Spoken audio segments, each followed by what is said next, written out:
सिर्फ सर झुकाने से बात नहीं बनती, परमात्मा के दर्शन करने हैं तो मन को भी झुकाना पड़ता है। नमस्ते दोस्तों, आप देख रहे हैं गीता ज्ञान, एक ऐसी सीरीज जहां श्रीमद् भगवद गीता के अलग अलग अध्यायों का सार पहुंचाने का छोटा सा प्रयास कर रहा हूं। व्याख्या यथार्थ गीता का पठन चिंतन मनन करता हूं, जिसे परमहंस स्वामी श्री अड़गड़ानंद जी महाराज जी ने लिखा है और उसी से जो कुछ समझ पाया हूं आप तक पहुंचा रहा हूं। आज हम बात करेंगे चैप्टर 16 की 16वें अध्याय का सार क्या कहता है। अगर आप ये सीरीज बहुत ध्यान से देख रहे हैं, समझ रहे हैं, तो 9th चैप्टर में भगवान श्री कृष्ण ने बात की दैवी संपद और आसुरी संपद की। उन्होंने कहा कि आसुरी स्वभाव वाले मुझे तुच्छ कह करके पुकारते हैं क्योंकि उन्हें ये मनुष्य शरीर दिखाई देता है। आसुरी स्वभाव वाले मुझे सही स्वभाव से नहीं जानते हैं, लेकिन जो दैवी संपद वाले हैं वो मुझे अनन्य भक्ति के साथ में भजते हैं, बहुत श्रद्धा के साथ में मेरा भजन करते हैं।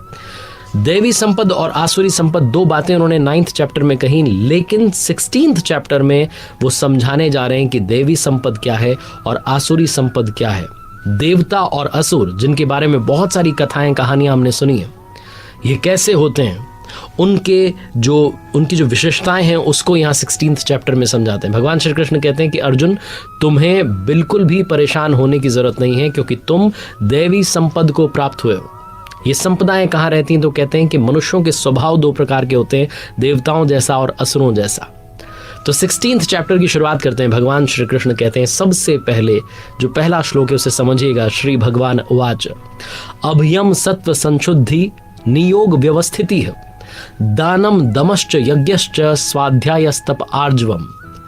वो कहते हैं कि देवी संपद जिनके अंदर होती है, जो देवताओं जैसा व्यवहार करते हैं, उनमें भय का अभाव होता है, वो निडर होते हैं, निर्भय होते हैं। उनमें अंतःकरण की शुद्धता होती है, उनका जो अंतःकरण है वो शुद्ध होता है। उनके अंदर ध्यान के लिए दृढ़ स्थिति होती है। जब वो मेडिटेशन में बैठते हैं तो फिर उनका मन लग जाता है, इधर उधर मन चंचल नहीं होता, भागता नहीं है। वो सर्वस्व का समर्पण कर देते हैं। वो ये नहीं सोचते कि मुझे सिर्फ इतना ही अपने आप को डेडिकेट करना है, बाकी डेडिकेट नहीं करना है। वो सब कुछ तन मन धन से जो है वो भक्ति में लग जाते हैं। वो यज्ञ का आचरण करते हैं। यज्ञ यानी कि जो ज्ञानाग्नि की बात हुई है, जो ज्ञानाग्नि के बारे में भगवान श्री कृष्ण कहते हैं कि आराधना की जो प्रक्रिया है, जो ध्यान है, वही असली यज्ञ है, उसका आचरण करते हैं। ये स्वभाव होते हैं उनके जो दैवी संपद को प्राप्त हुए। भगवान श्री कृष्ण आगे दैवी संपद के और गुण बताते हैं, विशेषताएं बताते हैं। कहते हैं अहिंसा सत्यम क्रोधस त्यागः शांतिरपेशुनम दया भूतेष्व लोलुप्यम मार्दवम हिरचापलम। अहिंसा यानी कि आत्मा का उद्धार करना। पिछले चैप्टर्स में भी हमने डिस्कस किया कि अहिंसा का मतलब सिर्फ ये नहीं कि आप दूसरों को नहीं हानि पहुंचा रहे हैं, दूसरों को नहीं मार रहे हैं।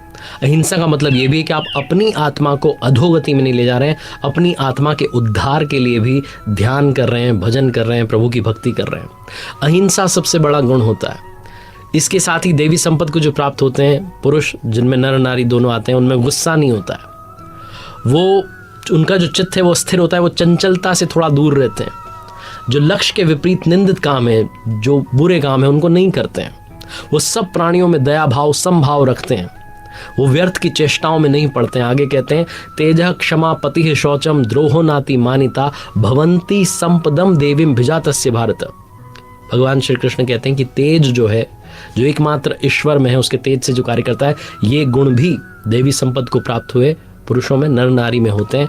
कहते हैं भगवान गौतम बुद्ध की जब दृष्टि पड़ी तो अंगुली माल के विचार बदल गए थे। भगवान श्री कृष्ण इस श्लोक में कहना चाहते हैं कि क्षमा, धैर्य, शुद्धि, किसी के लिए शत्रु भाव नहीं होना, अपने में ही सर्वश्रेष्ठ होने का जो भाव होता है उसका हमेशा अभाव होना, ये नहीं मानना कि मैं ही सर्वश्रेष्ठ हूँ। ये सारे के सारे जो गुण हैं, लक्षण हैं, ये देवी संपद को प्राप्त पुरुषों के, नर नारी के होते हैं। अब आगे आसुरी संपद के, यानी कि जो असुर हैं, उनकी जो संपदा है, उसके जो लक्षण है, उसको थोड़ा डिफाइन करते हैं, बताते हैं। दंभो दर्पो अभिमानश्च क्रोधः पारुष्यमेव च अज्ञानम चाभिजातस्य पार्थ संपद मासुरिम। कहते हैं पार्थ, पाखंड, घमंड, अभिमान, क्रोध, कठोर वाणी और अज्ञान, ये जो हैं ये मेन सिम्टम्स हैं आसुरी संपद के, प्रमुख लक्षण हैं। ये जो दोनों संपदाएं हैं, देवी संपद और आसुरी संपद, ये रहती है हमारे हृदय में ही है। ये हमारे स्वभाव को ही बदलती रहती है। कभी आसुरी संपद जब आ जाती है तो हम असुरों जैसा व्यवहार करने लगते हैं, जब देवी संपद आ जाती है तो फिर हम देवताओं जैसा व्यवहार करते हैं। तो इन दोनों संपदाओं का काम क्या है उसको थोड़ा डिफाइन करते हैं। भगवान श्री कृष्ण कहते हैं, श्री भगवान उवाच देवी संपद विमोक्षाय निबंधाया सुरीमता माँ शुचः संपदम देवीम भिजातो असि पांडव। ये जो 2 प्रकार की संपदाएं कही गई हैं, इनमें जो देवी संपद है वो विमोक्षाय विशेष मोक्ष के लिए है, और जो आसुरी संपदा है जिसके बारे में बात की, घमंड, क्रोध, कठोर वाणी, अज्ञान, ये सब बंधन के लिए मानी गई हैं। इसीलिए कहते हैं कि अर्जुन तुम्हें शोक करने की, दुखी होने की जरूरत नहीं है, क्योंकि तुम देवी संपदा को प्राप्त हुए हो, विशेष मोक्ष को, विशेष मुक्ति को, यानी कि परम धाम को प्राप्त होगे। अब इन संपदाओं के बारे में बताते हैं कि रहती कहाँ है। तो कहते हैं 2 भूत सर्गो लोके अस्मिन देव आसुर एव च देवो विस्तरशः प्रोक्त आसुरम पार्थ में शृणु। हे अर्जुन, इस लोक में जैसा हमने भी बात की, भूतों के स्वभाव 2 प्रकार के होते हैं, देवताओं जैसा और असुरों जैसा। हृदय में जब देवी संपद कार्य रूप ले लेती है तो मनुष्य देवता बन जाता है, जब आसुरी संपद कार्य रूप ले लेती है तो मनुष्य ही असुर बन जाता है। स्वामी जी यथार्थ गीता में लिखते हैं कि चाहे आप कहीं भी पैदा हुए हों, सृष्टि में ये 2 ही जातियां हैं, देवी संपद वाली और आसुरी संपद वाली। जो असुर लोग हैं वो कार्यम कर्म में प्रवृत्त होना नहीं जानते, उन्हें पता ही नहीं कि ध्यान क्या है, और अकर्तव्य कर्म से निवृत्त होना नहीं जानते। उन्हें ये भी नहीं पता कि परम धाम में मिल जाएगा, मोक्ष मिल जाएगी। ना उनमें शुद्धि है, ना आचरण है, ना सत्य है। वो जो पुरुष हैं उनके विचार कैसे होते हैं, थोड़ा और आसुरी संपद के बारे में आगे बातचीत करते हैं। तो भगवान श्री कृष्ण कहते हैं, असत्यम प्रतिष्ठम ते जगदाहुनीश्वरम अपरस्पर संभूतम किमन्यत काम हेतुकम।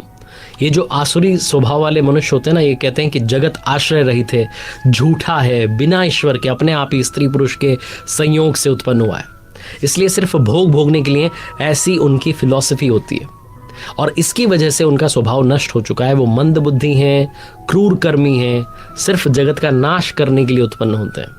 प्रभु आगे कहते हैं, काम वाश्रित्य दुष्पूरम दंभ मान मदान्विता मोहाद गृहीत्वा सद्ग्राहान प्रवर्तन्ते अशुचिव्रता।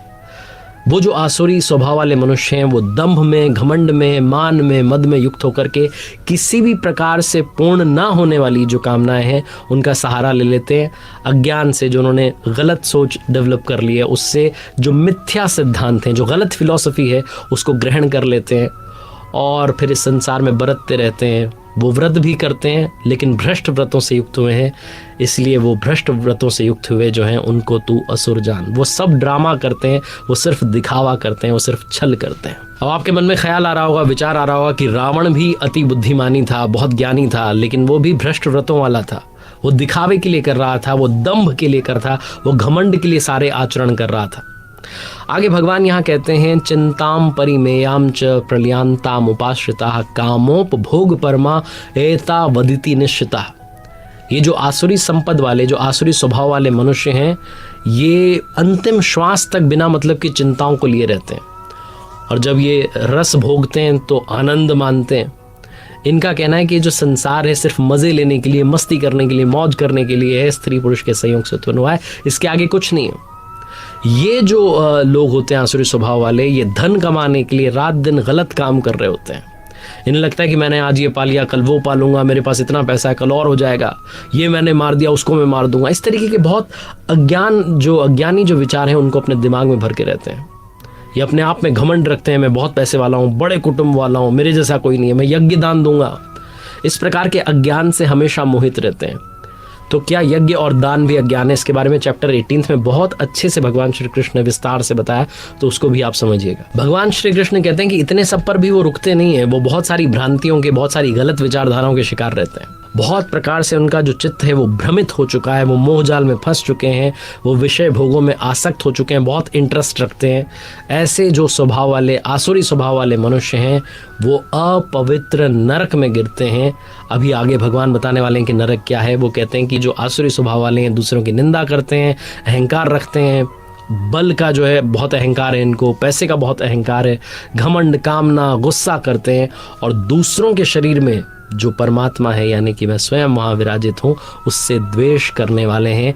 ये शास्त्र विधि से जो सुमिरन करने की बात कही है, ये यज्ञ की, उससे भी द्वेष रखते हैं, ये उस विधि को त्याग करके कुछ ना कुछ करते हैं, लेकिन सिर्फ दिखावा करते हैं, ये सही विधि का आचरण नहीं करते हैं। तो भगवान कहते हैं कि ऐसे आसुरी स्वभाव वालों का मैं करता क्या हूँ। तान हम दुष्टः क्रूरान संसारेषु नराधमान क्षिपाम्य जस्त्रम शुभा ना सुरिष्वेव योनिषु। कहते हैं मुझसे जो द्वेष करते हैं उन क्रूर कर्मी नराधमों को, उन राक्षसों को, आसुरी स्वभाव वालों को मैं संसार में लगातार आसुरी योनियों में गिराता हूँ। जो शास्त्र विधि को त्याग करके यजन करते हैं वो मनुष्यों में अधम है, क्रूर कर्मी है, ऐसा उन्होंने बताया। वो कहते हैं कि ऐसे अधमों को मैं नरक में गिराता हूँ, आसुरी योनियों में गिराता हूँ। नरक का मतलब आसुरी योनियों में गिराता हूँ, यही नरक है। साधारण जेल में, स्वामी जी लिखते हैं यथार्थ गीता में कि साधारण जेल की जो सज़ा होती है वो कितनी भयंकर होती है, और यहाँ लगातार आसुरी योनियों में गिरने का क्रम जो है वो चलता रहता है। इसीलिए मनुष्य को जब हम इस मनुष्य रूप में आए हैं तो लगातार दैवी संपद के लिए, पुण्य जो है उन्हें जागृत करने के लिए, जो पांडव पक्ष है उसको जागृत करने के लिए लगातार प्रयास करते रहना चाहिए। आगे भगवान श्री कृष्ण 16वें अध्याय में कहते हैं, आसुरी योनि मापन्ना मूढ़ा जन्मनि जन्मनि माम प्राप्येव कौन्तेय ततो यान्ति धमाम गतिम। कहते हैं कौन्तेय है, पार्थ है, अर्जुन, जो मूर्ख मनुष्य हैं वो जन्म जन्मांतरों तक आसुरी योनि को ही प्राप्त होता है, मुझे नहीं प्राप्त होकर के बल्कि और नीचे की योनियों में पहुंच जाता है। जिस गति को प्राप्त होता है, निचली गति को, उसे नरक कहा गया है। अब ये नरक जो है इसका उद्गम क्या है, कहाँ से ये आता है, कैसे ये आता है? तो कहते हैं त्रिविधम नरकस्येदम द्वारम नाशन मात्मनः कामः क्रोधस तथा लोभस तस्मादे तत्त्रयम् त्यजेत। क्रोध और लोभ ये जो हैं नरक के मूल द्वार हैं, आत्मा का नाश करने वाले हैं, उसको अधोगति में ले जाने वाले हैं। काम, क्रोध, लोभ, ये जो तीन हैं इनसे हमें बचना चाहिए। ये तीन प्रकार के मूल दरवाजे हैं जो नरक के लिए खुलते हैं। इसलिए इन तीनों को, काम को, क्रोध को और लोभ को त्याग देना चाहिए, क्योंकि जो सारी आसुरी संपदा है, जो सारा कौरव पक्ष है जिसके बीच में यहाँ युद्ध है, कौरव और पांडवों के बीच में, सारा का सारा कौरव पक्ष जो है इन तीन पर टिका हुआ है, क्रोध, लोभ और काम। इन तीनों को त्याग देंगे तो आप देवी संपद की तरफ अपने आप चलना प्रारंभ कर देंगे। भगवान कहते हैं कि नरक के इन तीनों द्वारों से जो मुक्त हो जाता है पुरुष, वो अपने परम कल्याण के लिए आचरण कर पाता है, ध्यान कर पाता है, ध्यान में अपने मन को, अपने चित्त को स्थिर कर पाता है, और अंत में जाकर के मुझे प्राप्त हो जाता है, उस मंजिल को पहुंच जाता है। और अंत में भगवान श्री कृष्ण कहते हैं, यह शास्त्र विधि मुत्सृज्य वर्तते कामकारतः न ससिद्धिम वापनोति न सुखम न पराम गतिम। जो भी मनुष्य, जो भी नर नारी इस शास्त्र विधि को त्याग कर, शास्त्र कौन सा? इति गुह्यात्तमम शास्त्रम मिद मुक्तम मयानक। गीता जो स्वयं में पूर्ण शास्त्र है, इस विधि को त्याग कर जो यहाँ बताई गई है, अपनी इच्छा से बरतता है, अपने तरीके से जीवन यापन कर रहा है, वो ना तो सिद्धि को प्राप्त हो रहा है, ना परम गति को प्राप्त हो रहा है, और ना सुख को प्राप्त हो रहा है। उसके लिए वो जो नरक के दरवाजे हैं, वो जो तीन रास्ते हैं, तीन द्वार हैं, वो खुल चुके हैं। इसीलिए क्या करूं क्या ना करूं, इस अवस्था में अर्जुन को कहते हैं कि तुम इस शास्त्र को ही प्रमाण मानो, और शास्त्र विधि जो है, जो रास्ता बताया गया है ध्यान करने का, मेडिटेशन करने का, उस पर चलना शुरू कर दो।